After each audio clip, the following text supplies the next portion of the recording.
little bit earlier today, we had the opportunity to catch up with Stephen Liska, the head coach at Pleasanton. The Eagles, a fantastic year in 2017, 10-2, their first 10-win season since like 2006 or 5 or something. I don't have it in front of me. In just their second 10-win season in like umpteen years. Big things going down there in Pleasanton. Here's our conversation with Stephen Liska of Pleasanton here on Texas Football Today. Max, let's go to the hotline, and let's go down south to Atascosa County and talk a little bit of Pleasanton Eagles football with the head coach of your Pleasanton Eagles, is Coach Stephen Liska. Coach, how are you? I'm doing great. How are things in beautiful Pleasanton? Oh, they're nice. We're back from spring break, and spring break was, as usual, kind of cool.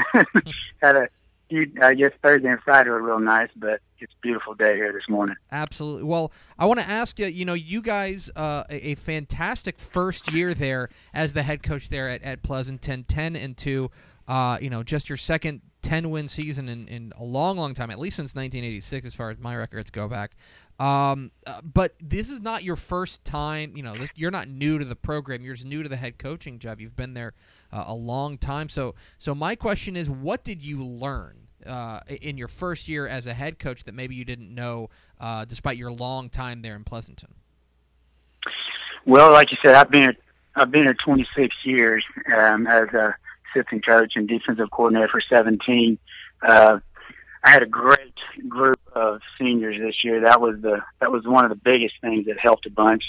But obviously, just the learning curve of time management and just getting things in line for making sure that things were on par for every day. A lot of guys who take over for their first head coaching job. The guy that they've learned under is, they're moving schools, and so the guy that they learned under maybe isn't there. But for you have the unique opportunity that your boss is still your boss, actually, to have the longtime head coach there at Pleasanton, the all-time winningest coach in Pleasanton history. He got moved to full-time athletic director, and now you take over as head coach. What kind of resource has he been to you, not only, leading up to the head coaching job, but maybe in your first year as head coach? He's been a good resource, obviously. I've seen him at work for many years because I've been here. He got a year before me, and then we worked in the junior high and kind of moved our way up. But he's been a great resource, and he's also good at letting you figure things out on your own. I mean, because he said, I can't help you with everything, but if whatever you need, let me know, and I'll do what I can. But obviously, there's a lot of decisions that. Every team is different, and every year it's a different kind of a vibe, and it worked out really well. We have a good working relationship. You took over in January of 2017. You've been on the job a full year.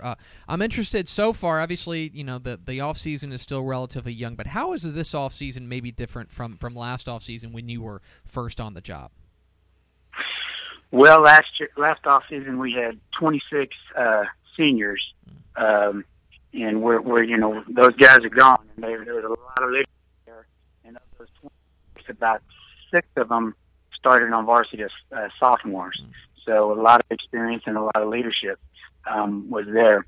But the good thing is, we kind of got to put our stamp on things, and now we've got new leaders and new kids stepping up, and just through the leadership things that we're doing here with our 4 core values of the program, attitude, accountability, commitment, and effort. And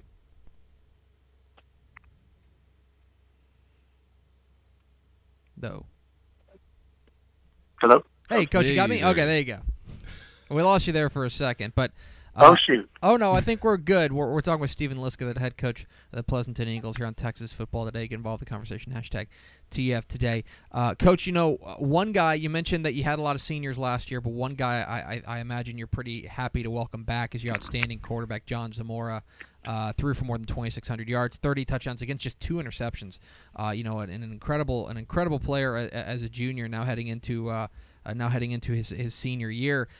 As the guy who gets to see him every day in practice, what can you tell us about this young man? He is the kind of guy you want to build your program around. Great leader, Our weight room is open every morning, Monday through Thursday at 6:30, and if he doesn't have a golf tournament, he's here. I mean, he's the first guy in the building, last guy out of the building. He is a football savant. The kid is film studying. He's a great young man. He's ranked number, I believe, 13 in his class. He's top quality kid, and very happy exactly to have him coming back. You know, he's a great building block for sure. And you know, we have a. Go ahead. I'm sorry. Oh no, go right ahead. I don't want to interrupt you. You know, and on the out, we've got 4 kids coming back on offense and 4 on defense, and you know, obviously the quarterback's a great guy to come back, and we've got a 6'4" sophomore receiver coming back, Dalton Hobbs. He's going to be, you know, a force to reckon with. He's already been. He started as a freshman as well. I believe he had 13 touchdown catches last year out of 32 receptions, so 792 yards, I believe, total for him. So we've got some good ones there and to work with. Yeah, he's always open above his head at 6'5". I'll tell you, that's a big boy. On the other side of the ball, you know, you guys made big strides defensively last year. You know, you guys went from giving up 25 points a game in 2016 to just 14 2017. It was, you could make an argument, even as good as John Zamora was in that offense, you could make an argument the defense was really the strength of your team and what led you to a 10-win season. One of the guys important to that was your linebacker, Stephen Mendiola, you know, an honorable mention All-State kid. Defensively, what was the difference last year, and what do you do to keep that going in 2018? Yeah, that's another good person to have coming back, Stephen. He's just a wiry cat, and he makes a lot of plays. He plays outside linebacker, but obviously we move him around. But the kid, defensively, we just looked at it and we saw we had so many kids that were, you know, that 5'7" to 5'10", 145 to 180 pounds, and we just didn't have those big. You know, we didn't have 2 defensive tackles that we could like hang our hat on, because we've been a 4-2-5 team for quite a while and kind of evolved into the 50 package the last couple of years, but we were still basing out of the 4-2-5, and we just said we got to get these skill kids on the field. We've got so many of them, and we went to the 50 and just got more athletes on the field, and that's was the difference. And you know, our defense coordinator Derek Skloss and Seth Rutland, co-DCs, they did a great job of getting it across to the kids, and our kids just hustled. I mean, it was the biggest thing that I told them too all year was, you know, being humble and hungry and healthy, and that helped. This whole year we were hungry, we were humbled, and we were healthy, and that was a big difference on both sides of the ball. Yeah, a couple of those you can control, one of them you can't, but that's yeah. a good mantra there. You know, realignment has come and gone, and it's a bit of a mixed bag for you guys in District 15 4A Division 1. I'm sure you're not particularly losing any sleep that you don't have to play teams like Fredericksburg and Canyon Lake and Taylor anymore, but you do add Bernie as well as Gonzales, and you keep Beeville, Jones, and Lavernia in District 15 4A Division 1. I'm interested overall when you look at your district draw, maybe compared to last year or past years, what do you think about what the UIL drew up for you? Well, we actually lost. It was actually Somerset and Rockport and Robstown that we lost, and we gained Gonzales and we gained Bernie. And to me, honestly, you know, it's kind of a wash in a way, because I kind of accredit both those two, Bernie and Smith and Bernie and Gonzales, kind of just replacing Somerset and Rockport. You know, it's a different element that we're going to be playing. And we've been in district with Gonzales before, so we kind of know what they have, and they've got a great coaching staff down there. Cody Crane does an excellent job. Their kids are always very well coached, and you know, just a 4-quarter team. But you know, we're excited about the district, and you know, just ready for that to come about. We're talking with Stephen Liska, the head coach of the Pleasanton Eagles here on Texas Football Today. Get involved in the conversation, #TF Today. Coach, I know you've got athletic period coming up here, so we won't keep you too much longer. But I do want to ask you. We mentioned you're down there in Atascosa County. Max, I don't know if you know this. The birthplace of cowboys. That's true. Okay. And in Pleasanton, they have the Mr. Cowboy sculpture there in the city center. So I want to know, Coach Liska, what kind of cowboy are you? How much cowboy you got in you?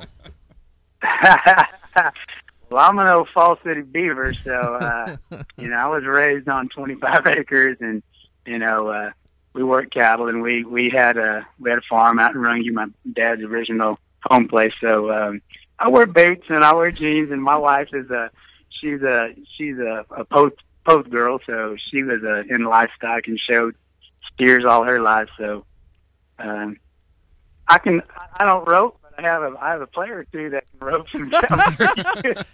I have no doubt about that. Did you say your wife's from Poth?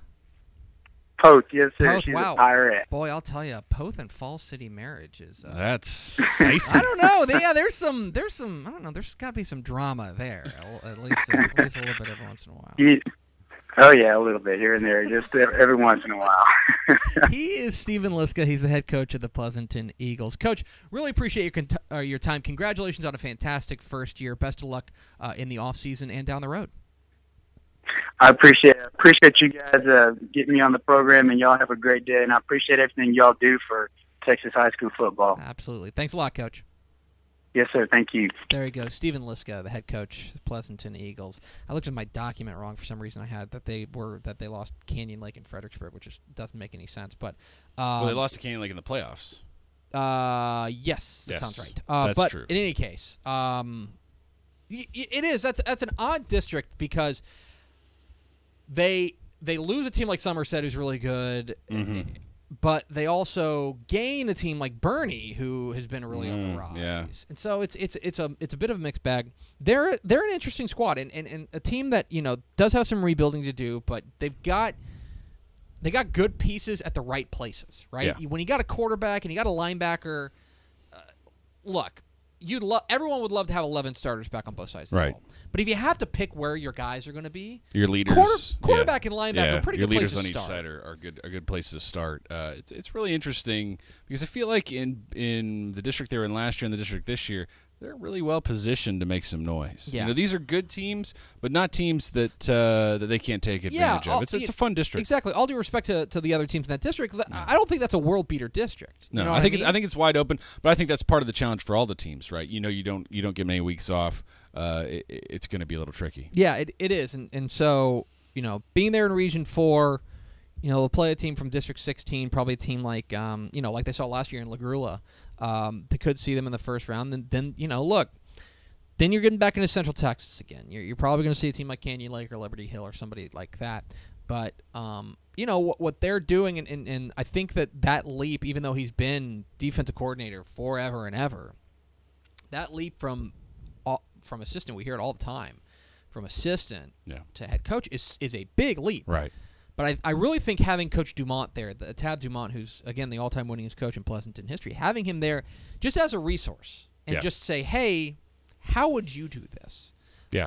Even if, you obviously want to put your own stamp on the program, but at the same time, having that there and a guy who knows his program inside and out is such a good resource that I think a lot of new coaches don't have. So excited to see what Coach Stephen Liska does in his second year there at Pleasanton, and we appreciate his time.